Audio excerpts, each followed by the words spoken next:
Good day, Thomas Jefferson Hour podcast listeners.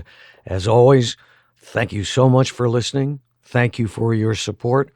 And oh, by the way, Happy New Year. What a year it has been. You know, David, a couple of years ago, you began this process of sort of looking back at the 52 shows we did during the year. It's amazing. We do 52, not 13, not 26, but 5-2.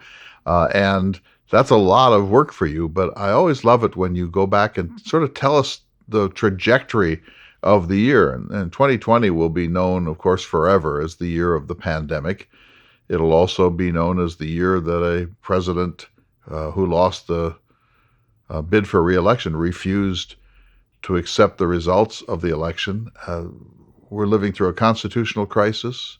We're living through an economic setback whose depth we don't really fully know yet. We're living through a global pandemic, and the people who understand these things say it's the worst public health crisis maybe in American history, certainly since 1918 with the Spanish flu. What a amazing year. And then if you add to that the Black Lives Matter movement, which scratches the fundamental issue in the life of Thomas Jefferson and the Founding Fathers, which is the place of slavery and race and apartheid in American history. So all of those things force themselves onto the stage of our attention this year, and we've tried to place them in a historical context. I've been so pleased, David, with our conversations with Dr. Joseph Ellis. He's the great gift of the pandemic to the Thomas Jefferson Hour. I think we've probably had, 10, conversations with him this year. You know, I didn't count that up. And as you say, it's a lot to go through. But it's, how do we put it, good work. It's real fun to go back through all these conversations and sort of recollect. And I hope that our listeners will enjoy that as well. And as you say, a great deal of conversation this year was spent on politics of the time and the struggles that we've gone through. Some listeners say that was a bit too much. But in the midst of all that, there are all these gems from President Jefferson. One that I really enjoyed was a question presented to him about who should a representative listen to? Should they listen to their constituency or should they listen to their conscience? And you can imagine how President Jefferson, well, you know how President Jefferson answered that. Also, another thing that I really enjoyed, there were a couple of programs in April where we called around the country and talked to people about how COVID was affecting them, and that was pretty revealing. And then, of course, we had that great conversation with Stephen Fried about yellow fever, sort of as a historical setup for what was coming, and that was pretty prophetic. Jefferson lived through one, 1793, the yellow fever epidemic in Philadelphia, when the U.S. government was stationed there. And in the course of that epidemic, 1 in 10 Philadelphians died. The death rate from COVID is exceedingly small by that standard. Imagine if 1 in 10 Americans perished in this COVID-19 epidemic. So that gave us some historical perspective, and it actually led me to write a book this year on pandemics, which I was very glad to do. I've had a lot of sheltering time. But another thing that really struck me is how necessity is the mother of invention. So I literally didn't know what Zoom technology was a year ago. Now I do. Now I basically live on Zoom. And we decided to do two things. First of all, to have a what just happened town meeting, a town hall on the day after the election, so November 4th, a Wednesday. And that turned out to be really splendid in all sorts of ways, and particularly because of the range of views. There was no monolithic sense of this. We were hearing from Trumpites. We were hearing from Republicans who reluctantly voted for Trump. We were hearing from never-Trumpers and everybody in between. And it was really a time, I think, of clarification and even healing. And on the basis of that, as you know, David, we decided that we would now begin to do 4, 5, 6, maybe 7 times a year Jefferson Hour Live, where we do it on a Zoom technology, and we did that on the 15th. So the day after the Electoral College confirmed the election of Joe Biden of Delaware, we had our first Jefferson Hour remote, our Zoom Jefferson Hour. And that was great fun. And so we're planning to do quite a bit of that in the year 2021. So here's a new approach to things that we probably could never have anticipated had it not been for the global pandemic. Speaking of long-distance connections and communication, I must ask, after all the reaction to our discussion with your daughter last week over Christmas, how's she doing now? Things have changed a bit in Great Britain. Can you give us just a quick update? They're in another lockdown there. So first London was locked down and all non-essential businesses were to be closed. And of course in Britain there's enormous compliance compared to in this our happy liberty-loving republic. And then just yesterday she learned that Oxford itself will be under lockdown, stage 4, meaning only grocery stores and the post office and other essential entities will remain open, but all shops, all things that are not essential, must be closed for the foreseeable future. Well, continued best wishes to her and for good health and safety. I also wanted to just take a moment, based on last week's show, to once again thank Brad Chrysler for his wonderful assistance in your reading from Little House on the Prairie. It was delightful. Also, our thanks to Bo Wright. It was a great show. And if you missed it, you can find it on your favorite podcast platform, or you can find it at jeffersonhour.com. And if you decide to support the show, which we really appreciate, you can do so at jeffersonhour.com. Join the 1776 Club, and you'll end up with access to literally hundreds of past Thomas Jefferson hours. So thank you for that. And with that, Clay, anything further, or shall we go to the show? Just thanks to all of our listeners. I know that we have strained our audience a little bit this year because I have felt very strongly that we could not address these issues, the pandemic, in a historical context, of course, and of course the situation, the election, the craziness of it. And I simply feel, and I know you agree with me, David, that this is an issue too important to duck, and that if this were the Frank Sinatra hour, it would be easy not to attend to it. But because it's about Jefferson and the American dream and the Constitution and his marvelous idea of what a republic can be, we can't help but face this. We would if it were the politics were simply reversed. Our perspective is that we're constitutionalists. It's not really about party, but it is about the disintegration of our American public and our American national republic. And those are things of the gravest concern. Our friend Joe Ellis says he's surprised it took this long for there to be a crisis of this sort. But it's not good. It's not good and healthy for a free society. And so we've attended to it. But I apologize to any of our listeners who've had enough of it. Boy, have we all. I would be much happier if we were talking about what Jefferson was reading, or his remodels of Monticello, or any number of other subjects, and we will. But this has been a moment not to be missed by anyone who really cares about the American Constitution and the future of American life. So thank you for your patience, everybody, and thanks for your letters. Keep them coming. And our listeners have been extremely generous to us, and their praise for what I think is an important public service, which is trying to contextualize this crisis. That has meant the world to me, and so I hope you will all hang in there, and we all hope that 2021 will be a less contentious year in American life.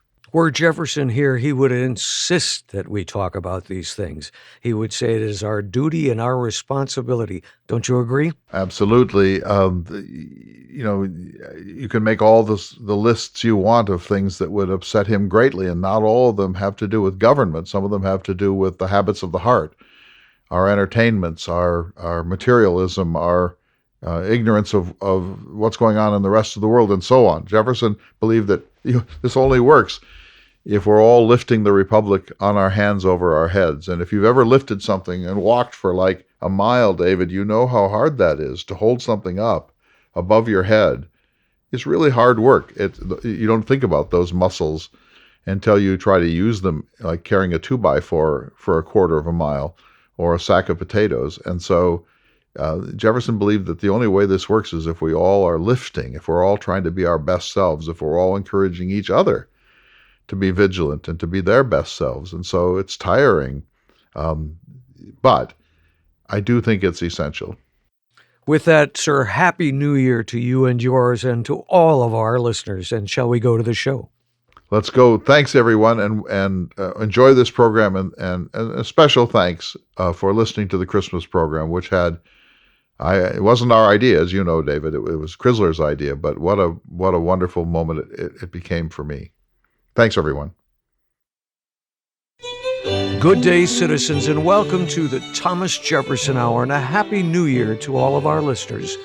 This week, we take a look back at some of our more memorable conversations from the year 2020. This was the year in which the Constitution was tested as it hasn't been for a long, long time, and Thomas Jefferson was our guide to the principles of a healthy republic. And we start with President Jefferson's guidance for representatives. Should they listen to their own conscience, or should they listen to their constituency? Here's President Jefferson. As a representative myself, I saw my role as listening to my constituents carefully and then weighing what I took to be their will against my own principles, my own vision of this country, trying, of course, to represent them as best as I possibly could, but never betraying my own sacred principles. If I felt strongly about something and I felt that they were in error or they lacked a full sense of the information available, then I felt incumbent to explain that to them and tell them why I did not think in this instance I could follow their lead. But I think it's essential the senator or the governor or whatever else she or he may be candid.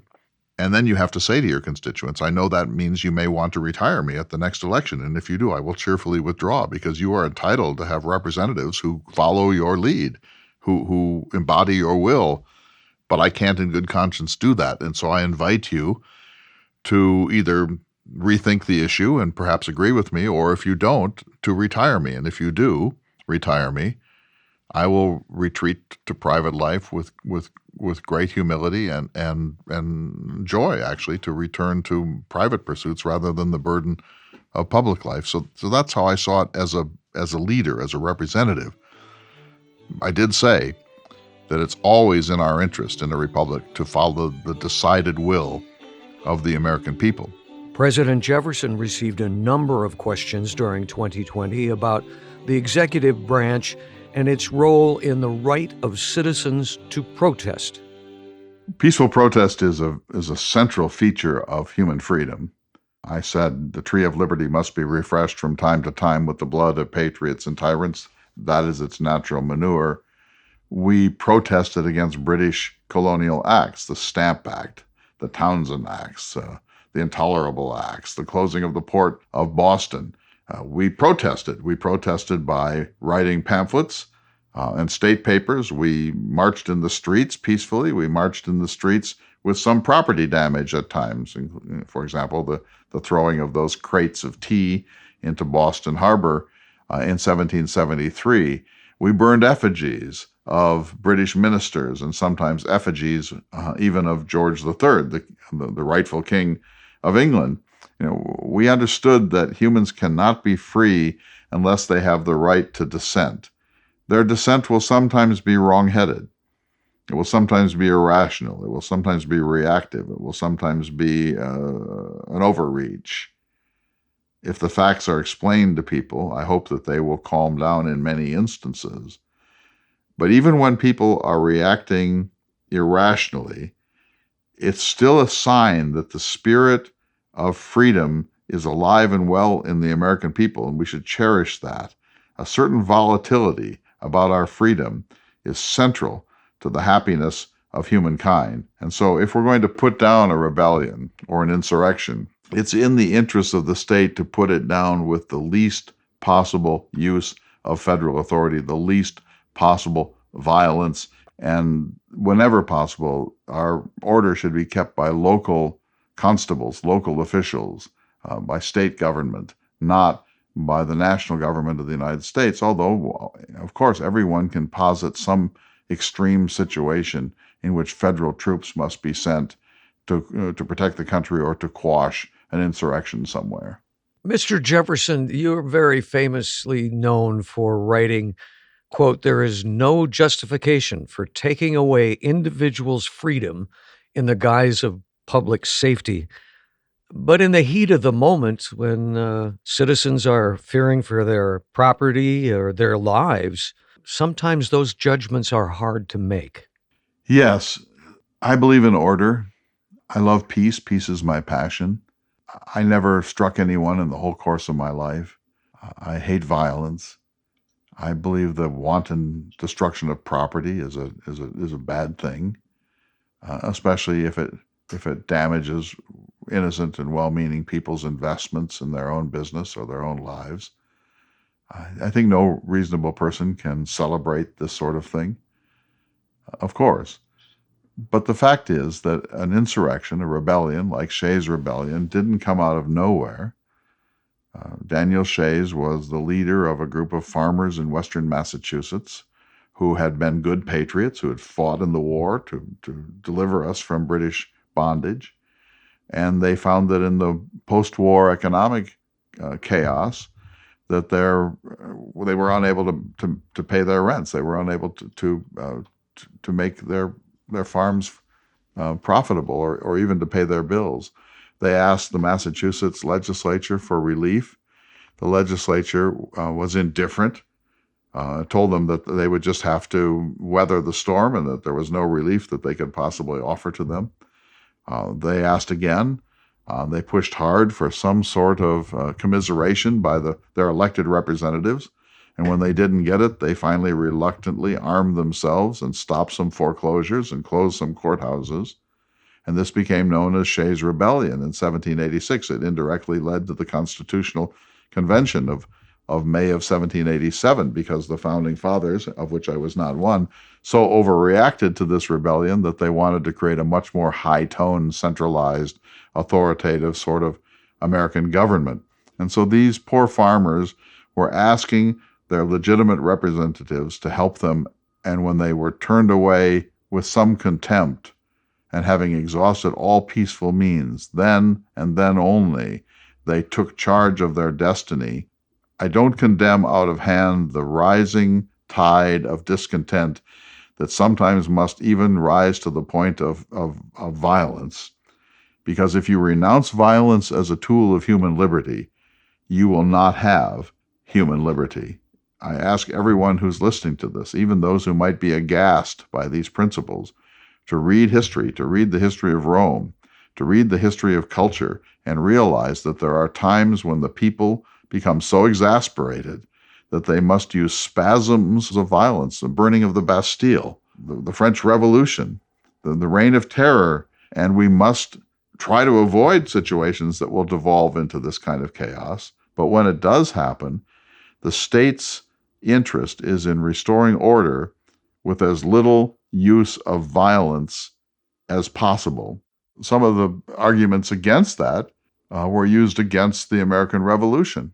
People who were obsessed with order said, well, we can probably learn to work around the problems, and it's harder to rebel than simply to shrug your shoulders and put up with this systematic abuse. And nobody wants to have to leave their home and take up arms against a government. And all these arguments existed. Of course, none of us wants to be a revolutionary. For every person who's an incendiary, there are 1,000 or 100,000 or 1,000,000 who just want to lead their lives in peace and quiet. And so when a people is finally so exasperated that it takes to the streets, then that is something that an enlightened civilization needs to look at carefully. In other words, so suddenly there are 100,000 people on the streets of Boston. The government should say, there must be a reason for this. If there's a remedy, let's see if we can move towards that remedy. If there's no remedy, let's at least see if we can explain to them why we're doing things as we do and offer them the opportunity to retire us at the next election. But let's not overreact here and start clubbing heads and getting our muskets ready to go shoot down those people. They are Americans like us. They have a right under our system to dissent. They have a right to gather. The First Amendment guarantees the right to gather for a redress of grievances. And when we start to decide who has a legitimate protest and who doesn't, then we're violating the very spirit of an enlightened society. And one more thing, if you love this country, you must remember that it was born in protest. You owe everything to people who showed the very dissent that some conservatives in your culture are now saying is illegitimate. In another program, President Jefferson was asked about the founders' failure to anticipate a two-party system and about the diffusion of power. When you concentrate power or money or anything else in the hands of one, it's frequently badly employed and often leads to corruption. But if you diffuse power or money or property among a large number of people, that it's much more likely to be responsibly employed. So that's the first part of this question. I do believe very strongly in diffusion. Now, it's possible that kind of diffusion of sovereignty and power was more useful in the 18th century than it is in yours, because we lived in a much simpler, more agrarian, more peaceful, and a slower-paced era. So that kind of delay in government efficiency, which was central to our concept of checks and balances, may, in some regards, impede you at a time when the pace of life travels not at 3 miles per hour, but in some cases at 186,000 miles per second. So that's worth, I think, considering. As to the rise of parties, the Founding Fathers made one terrible mistake, and that is they devised a new Constitution for the United States, hoping and assuming that we could be a nonpartisan nation. That failed. Almost immediately, factionalism began to spring up, and the party that created the government, the Federalist Party, was opposed by those who felt that was too centralized, too militaristic, too commercial in activity, and that was the anti-Federalists, which later became known as the Jeffersonian Republicans or the Jeffersonian Republican Democrats. And so Mr. Madison and I somewhat inadvertently played a role in helping to build a two-party system. We did it merely because we felt that the party that had created the Constitution, the party of Washington, Adams, and Hamilton, had too little respect for the people, too little respect for what emerged as a democracy a few decades later, and we felt that they must be retired or they would move us down a path of monarchy and English-style class system. You're listening to a look back at some of our favorite moments from the Jefferson Hour 2020. The Jefferson Hour was created by the gentleman who portrays President Jefferson, Mr. Clay Jenkinson. I'm your host, David Swenson, and we'll be back in just a moment. Welcome back to the Thomas Jefferson Hour. I'm out of character this week. We do this every year. We look back on the year that was and pick out some of the highlights from our 52 broadcasts of the Thomas Jefferson Hour. David, what's next? Well, this is one of my favorites, and I'm certain you'll remember it, Clay. A listener wrote in and asked President Jefferson to comment on Americans' fascination with the royals. And here's what he said. Well, I suppose we're fascinated by zoos and menageries, too. I want to be Sure. very, very stern about this. I think that any American who spends any amount of time being fascinated with the British monarchy or the monarchy of any other country on earth is betraying the very concept of our republic. I once said if you took all of the crowned heads of all of the countries of Europe and melded them into a single individual, he would not deserve to be elected vestryman of the tiniest parish in Virginia. Now, sir, these may be royals. They were born that way through no fault of their own, and they are people. No, they begin as people, but they are so mollycoddled and so fattened on luxury and so removed from the actual business of life that they become exotics with no real concept of what it is for other human beings to live and work on earth. We understand your point of view from your time and your perspective. I continue, and I think anyone in your time who is a royal watcher should be ashamed of himself. He should be learning classical Greek. He should be reading the odes of Horace in Latin. He should be growing a petunia. He should be taking a walk in nature. He should be building a map or learning Spanish or writing notes about his own horticulture. But to waste a single moment of your time being fascinated with a monarchy is beyond my concept of what any rational human being would ever, under any circumstances, do. Calm yourself, Mr. Jefferson. I cannot be calm, sir. Well, let me continue with his question. He goes on to say, there also seems to be a fear by many on the right that if we as a country worked at providing education, housing, and health care to our citizens, we would become a socialist country that would doom us. Our corporations gain more power over their employees each year. Corporate administrators earn more money while devaluing their workers at a steady rate. My question is, should we worry more about the return of the monarchy or the development of socialism? One part of that really upset me. The idea that government could provide food or work or housing or health care to the American people. Well, it provides defense. That's a very different thing. It controls trade. That's an umpire's job. It taxes the people and spends their money. It should tax them as lightly as possible and with great hesitation and use that money for things that are absolutely required. But all of those things are for the good of the people. That's not the nature of a republic. That's another sort of government, and people are welcome to emigrate to other places that suit them better. But in the United States, people are responsible for their own welfare. You feed yourself. You clothe yourself. You shelter yourself. You manage your own life. Government has no role in this except as a distant umpire. And anytime government says, here's what I can do for you, citizen, we should run away in horror. So citizens should stand independent and self-reliant. Absolutely. I believe that the Creator devised us to be those who looked after their own welfare. In other words, if we lived on an island, if I were marooned on an island, the first thing that I would do, like Robinson Crusoe, would be to find shelter. And then I would look around and say, how am I going to feed myself? How am I going to protect myself from attack by savage animals or maybe savage individuals? I would do everything for myself. I would not depend upon anybody or any institution ever to provide for those basic needs. Now, national defense is another thing. When the British attacked us, the Minutemen rose up as a spontaneous militia to protect ourselves. And there may be times when we need to organize that more fully for our national defense. And we need a post office. That's something that should be done by the national government because it knits the country together. But the number of things that must be done by government is exceedingly few.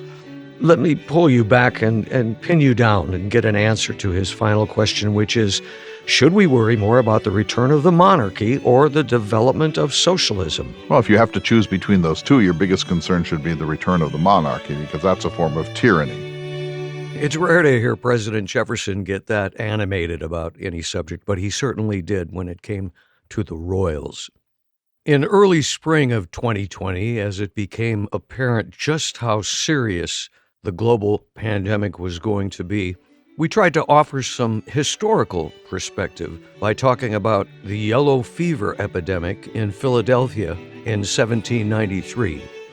Welcome back, everyone. I'm Clay Jenkinson. Out of Tights this week, we're talking about plagues, the yellow fever epidemic of 1793 in Philadelphia, and how humans react to these epidemics, including the pandemic, which is now really disturbing the world. But we're trying to place this crisis in the historical context of previous plagues. And the one that matters most to listeners to the Thomas Jefferson Hour is the 1793 yellow fever epidemic in Philadelphia, where Dr. Benjamin Rush was the central player. And that one killed off 1 in 10 people in Philadelphia. And, of course, it wasn't over. It came back in 1797, 1796. It took until the 1880s for scientists to understand what was really causing this. It wasn't filth. It wasn't God. It was the mosquito, a certain type of mosquito that had been brought from the Caribbean, and it was a Cuban doctor Carlos Finlay, who in the 1880s actually figured it out because of something that Benjamin Rush had written in his 300-page treatise reporting everything that he had observed during the 1793 crisis. And so this is important.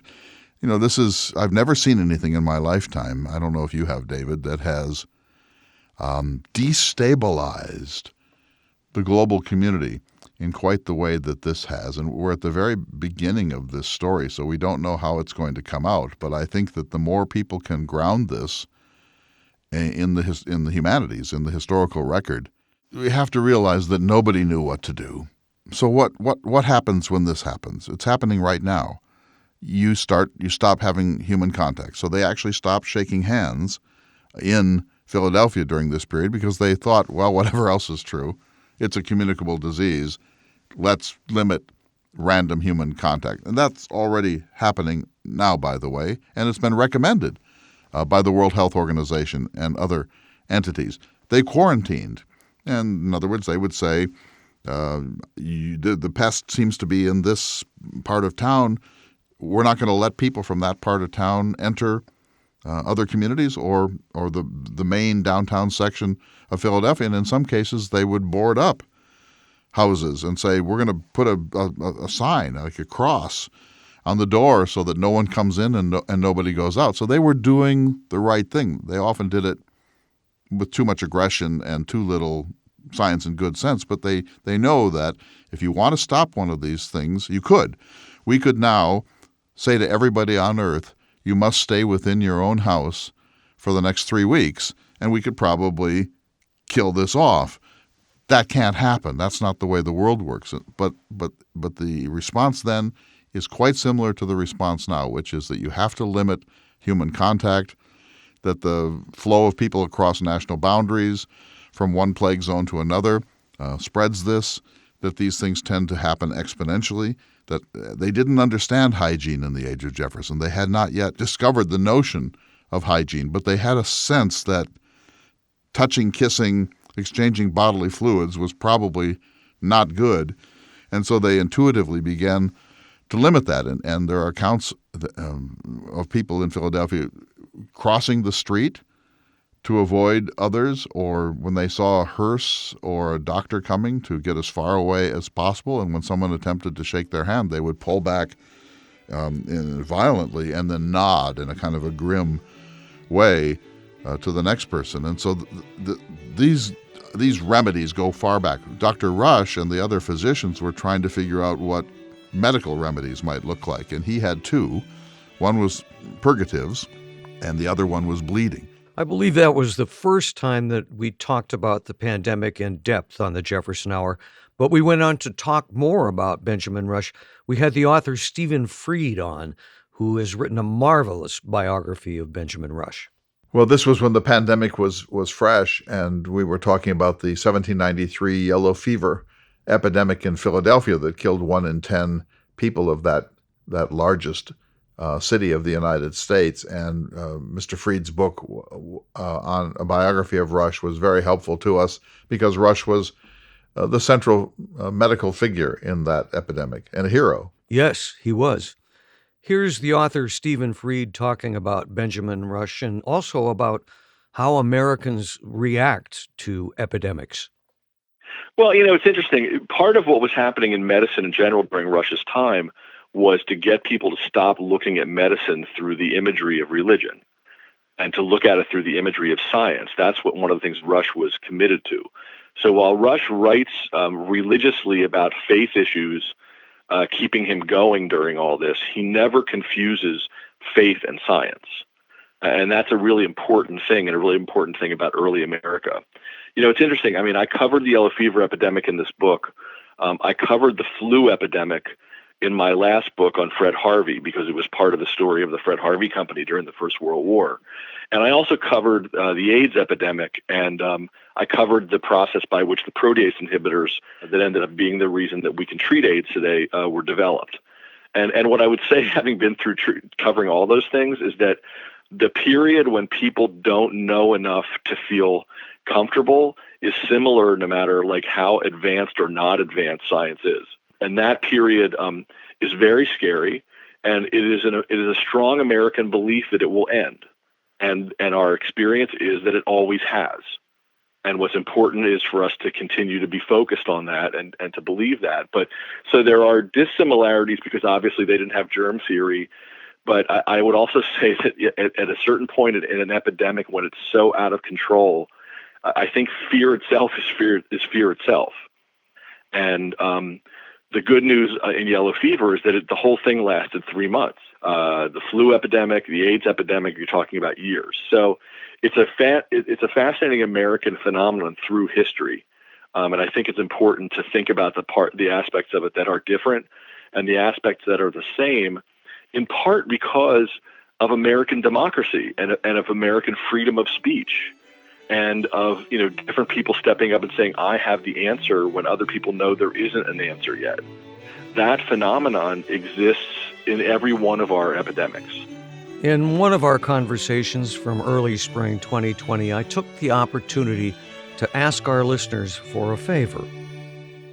I mentioned before we took our break that I had a favor to ask of our listeners. And what is that, sir? Well, we have listeners all over the country. In fact, we have listeners all over the world here and there.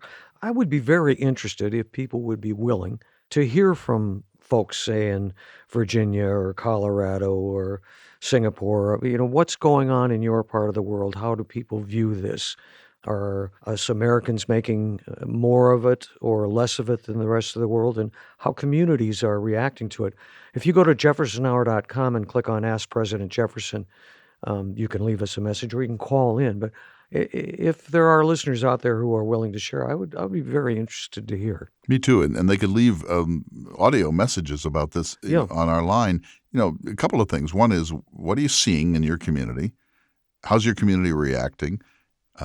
And what do you as a listener think is the level, your level of concern? Especially that, yeah. Yeah. How are do you think this is the apocalypse, or do you think, oh, come on, this is just another form of the flu? I'd like to really hear what our listeners are experiencing and the disruptions, if any, that are occurring in their community. I talked with my own scheduler who lives out in Washington State, and she said the schools in her town are closed, that Seattle is on high alert because it's one of the epicenters of this thing, and that they feel that life as they know it, at least for a time, is going to be dramatically disrupted. And a lot of what we all take for granted, hey, honey, I think I'll run to the store, that's going to be curtailed for weeks, if not months, until we figure out how we're going to get on top of this thing. And listeners responded. Here's a collection of some of the comments we received. Hi, this is Russ Eagle, living in Salisbury, North Carolina. Today is March 19th. We just in the last hour had our first confirmed case in the county where I live. And I think, given today's political climate, I think the community is probably pulling together better right now than they have on anything in recent years. So you never know how long that's going to last. But I think the community response has been positive. People are pulling together to help neighbors, people that can't go out or shouldn't go out, and that sort of thing. So overall, I think the public response around here has been very positive. Hi, I'm Nancy Franke. I'm from Snohomish, Washington. Snohomish is about probably 10 miles north where Ground Zero started, the nursing home where the COVID virus was first discovered out here. And we're all kind of, in a limbo state like the rest of the country is out here, but it seemed to hit us a lot faster. This is Brad Moore calling from Brooklyn, New York. Here in New York, the coronavirus's impact has definitely affected daily life here, but the city is still moving. It is certainly much quieter, though. People are taking health precautions seriously and staying home. People understand that we all have a responsibility to help stem the spread of the virus. Face masks are ubiquitous. Working remotely is the norm and will continue indefinitely. On the whole, people are behaving in a civil and concerned manner. With regard to the government's response, there are talks about a 48-hour shelter-in-place order. This strikes me as overly cautious, but I understand why the city government is acting like they are. I'm a sophomore at the University of Wisconsin-Madison. I don't really believe that the steps to prevent the spread of this virus were best explained or maybe taken a little bit too hastily due to canceling literally everything from flights to colleges to a lot of jobs in the service industry like restaurants and bars closing and having to lay off people. To close everything and freak out wasn't the correct decision, since now we're in a recession. It's going to take a lot of work to come back, and kids are missing graduation, which is an important moment in life. But then on the flip side of the coin, you still have people traveling, which is interesting that you'd close down everything but still let kids go to Florida for spring break. My name is Phoebe, and I'm 11 years old and in the 5th grade. I think that the coronavirus has affected me because, well, we don't have school anymore, and that's sort of cool because you don't have school, but also sort of weird because it's like I don't get to see my friends, and I can't really go to my grandparents' house or anything because of the coronavirus.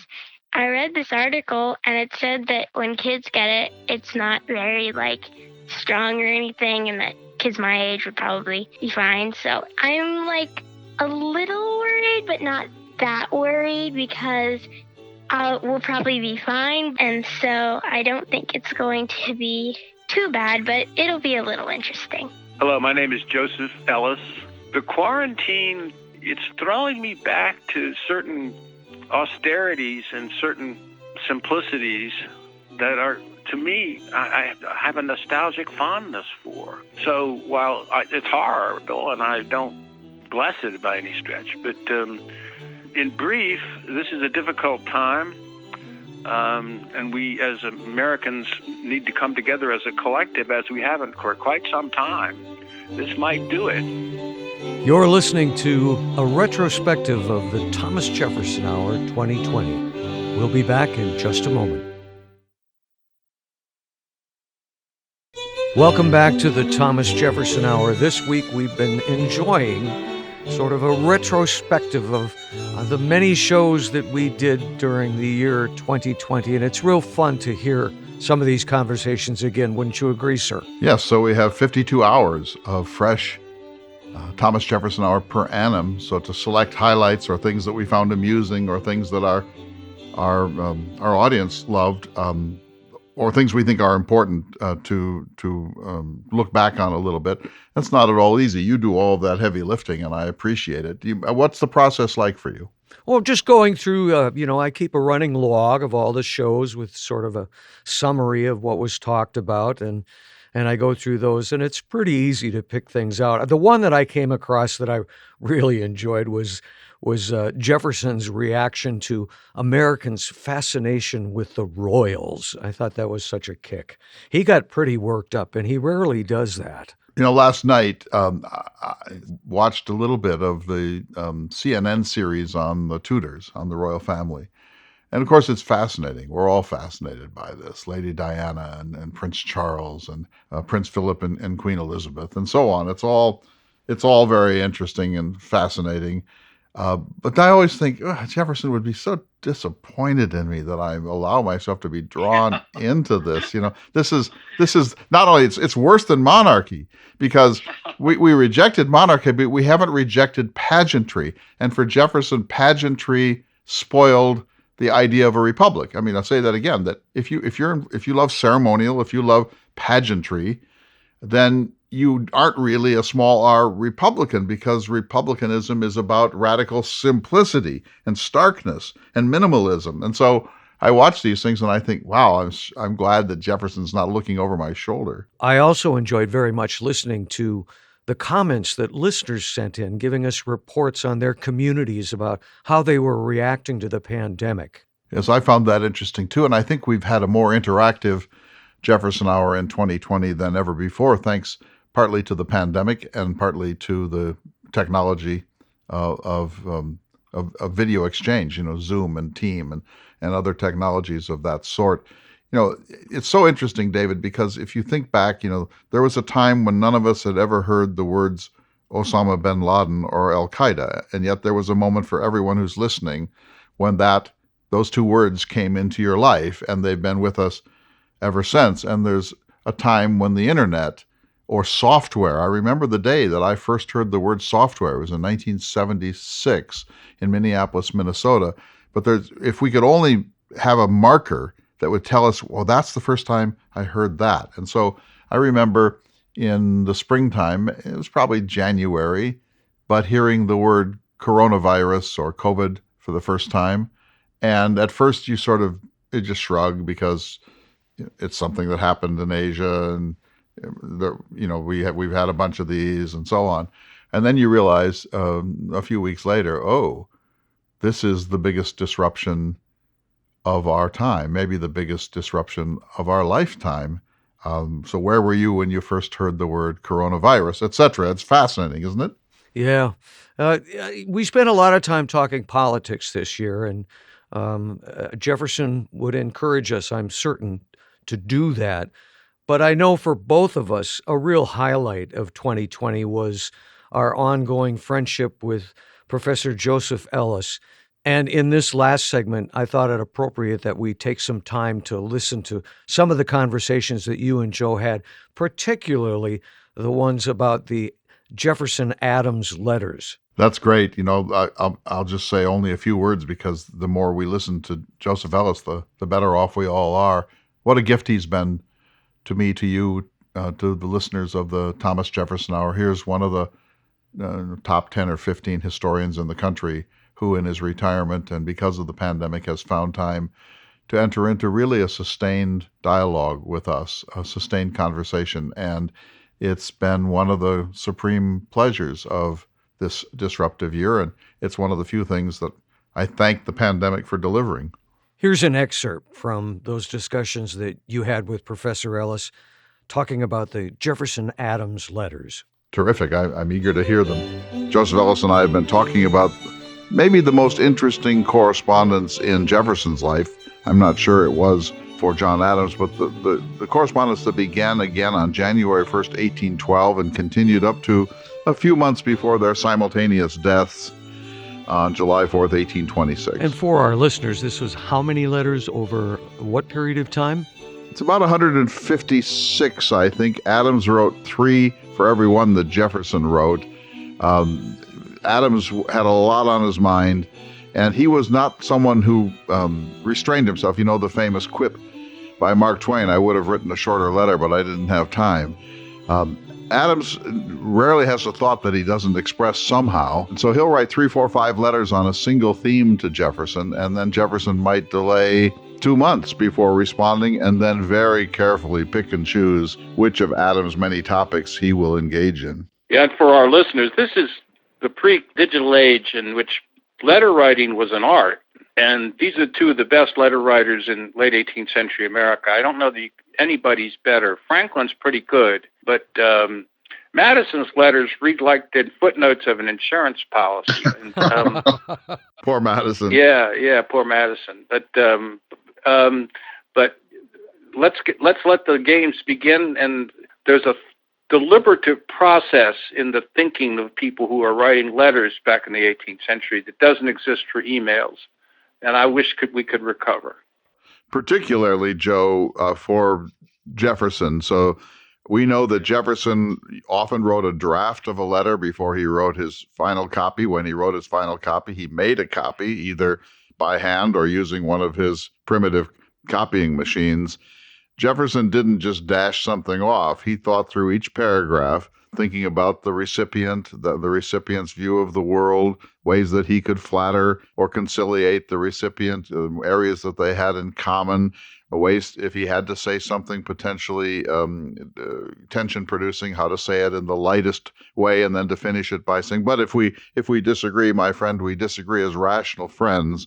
Jefferson was the exact opposite of the person today who texts or tweets or dashes off an email. But Adams was of course of the same era, but a little less controlled, wouldn't you say? Oh God, yes. But I think one thing they shared temperamentally and historically was a recognition that these letters that they were writing were performances on their part. That is, they knew that they were going to be read by posterity, and that's one of the reasons that they both did the correspondence, that these letters would be preserved and people would be reading them hundreds of years later, which they are. And in that sense, both of them are posing for posterity. Jefferson is a much better poser.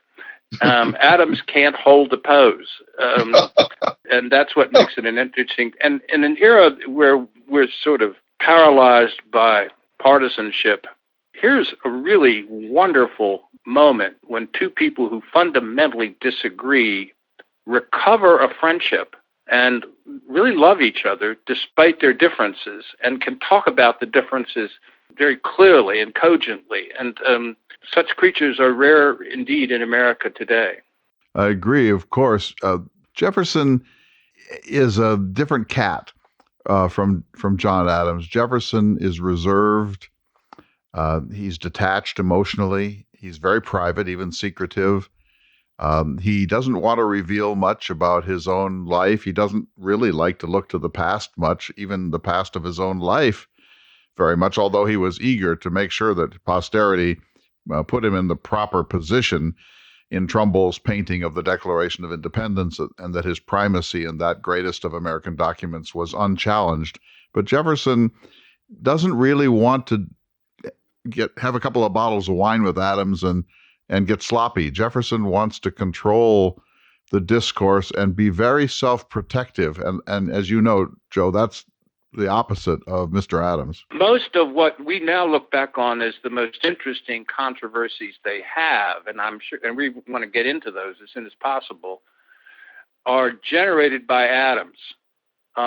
Sometimes Jefferson will innocently say something and Adams will take it in a much more radical or controversial direction. And I agree with your assessment of the two temperaments.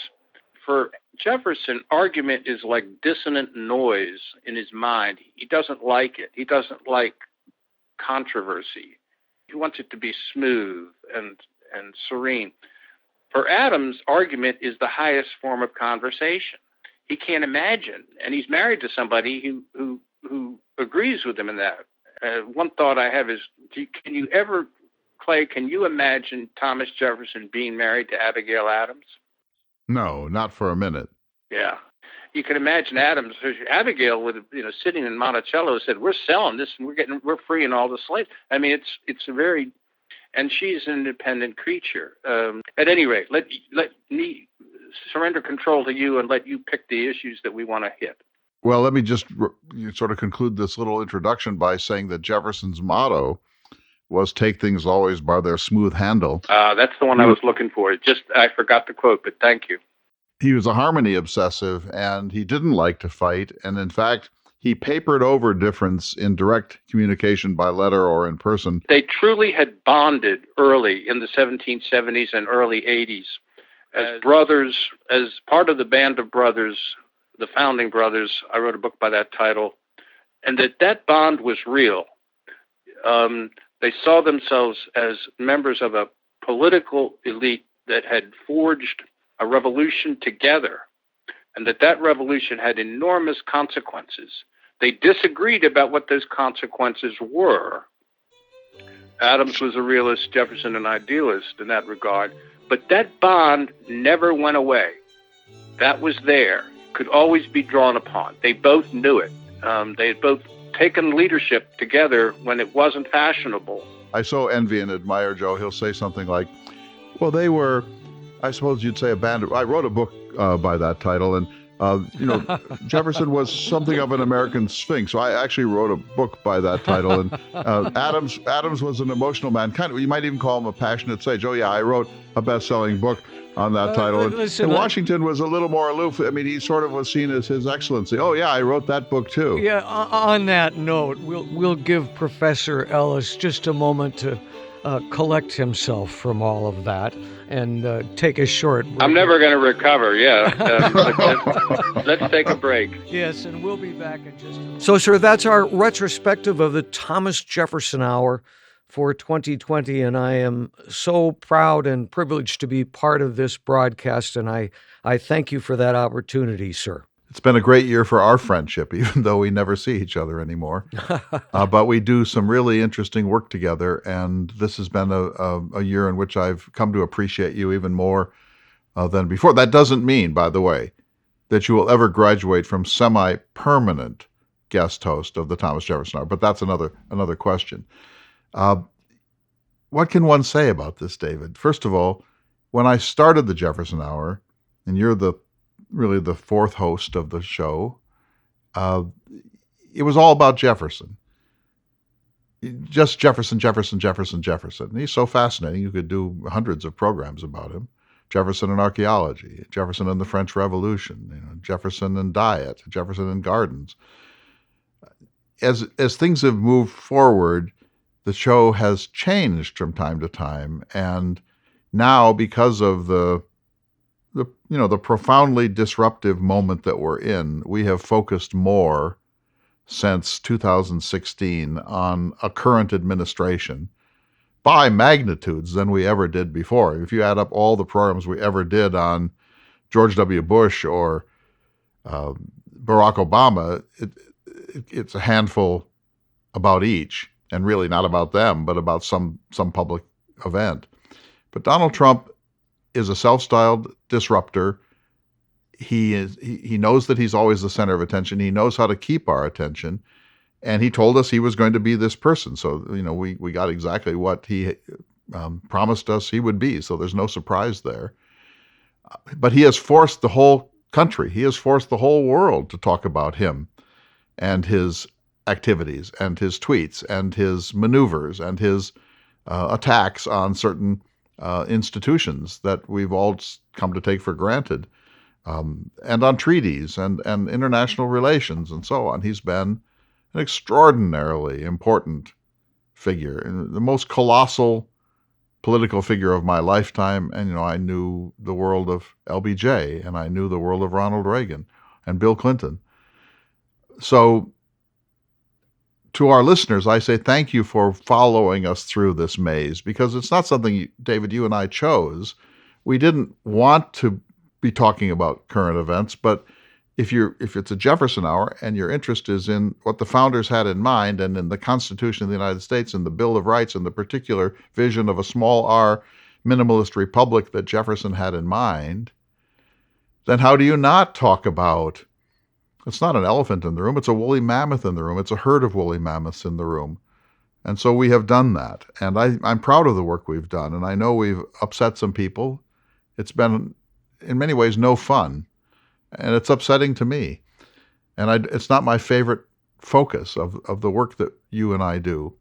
But I do think that it has been essential. And so I hope, here's my hope, David, that the year 2021 is less calamitous, that we return to something like regular order, both in our political life and in our social lives, that the country calms down, that we can resume our interests and our passions, including those that we have here on the Thomas Jefferson Hour.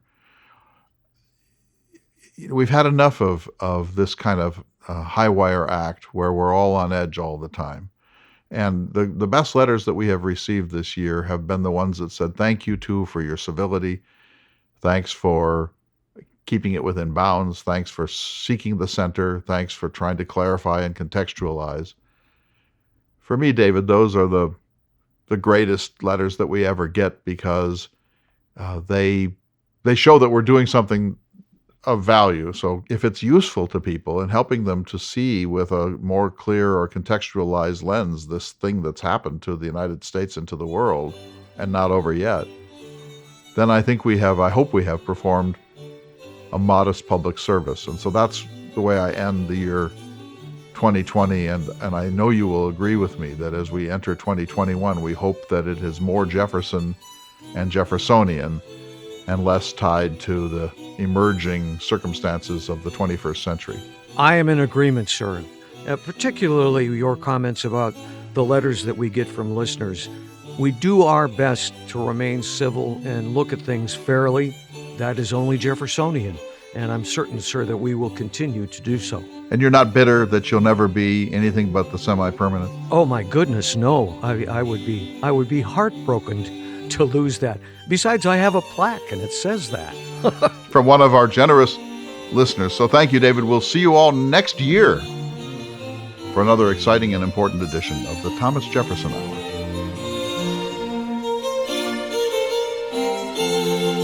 The Thomas Jefferson Hour is brought to you each week by Dakota Sky Education.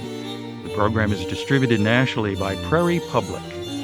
President Thomas Jefferson lived from 1743 to 1826, and this program presents his views. President Jefferson is portrayed by the award-winning humanities scholar and author Clay S. Jenkinson. To obtain a copy of this or any show for a $12 donation, please call 701-575-0727. This program is also available online at jeffersonhour.com and on Apple Podcasts. If you'd like to correspond with President Jefferson or submit a question for him to answer on the program, please visit the website at jeffersonhour.com. The Thomas Jefferson Hour is produced at Makoche Recording Studios in Bismarck, North Dakota. Bach Cello Suite No. 3 in C Major by Stephen Swinford.